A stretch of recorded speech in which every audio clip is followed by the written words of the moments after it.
Simula nitong Lunes Santo, paunti-unti nang dumaragsa ang mga deboto sa kapilya ng Amang Hinulid sa bayan ng Calabanga, lugar na kilala na dinarayo tuwing Semana Santa ng mga deboto at pilgrim mula sa iba't ibang probinsya. Inaasahan ng mga otoridad na aabot sa 400 hanggang 450,000 ang dadagsa sa lugar kaya't mahigpit umano ang magiging pagbabantay sa seguridad. Sa preparation ka, and nag-commit po sa to ang provincial office na mataot sila ng 300 augmentation.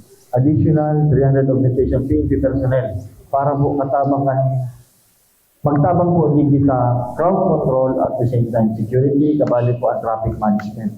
And kita po hindi sa Banwaan ni Calabanga, kita po ang first time na makakagamit ng initiative na ginibo po sa tuyang regional director ang mobile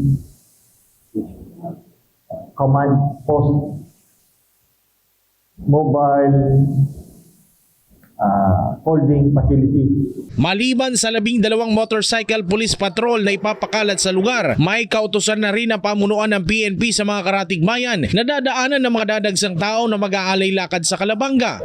May mga instruction na din po sa tuyang provincial director, lumang po sa Banwaan ng Kanaman, Magaraw, Bumbon, Tinambang, na igwamang po silang partisipasyon. Hindi po sa participation para sa security, ngunya po nagigibo na alay lakad. Kaya po masasabi ta na ini yung alay lakad 2026 is magayon, halos kompleto po ang sa tuya po ni preparasyon. May magbabantay din umano sa mga terminal para maiwasan na magsasamantala ng pagtataas o sobrang pamasahe. Katuwang ang iba't ibang ahensya, force multiplier at volunteer. Inaasahan umano magiging maayos ang Semana Santa sa bayan ng Calabanga.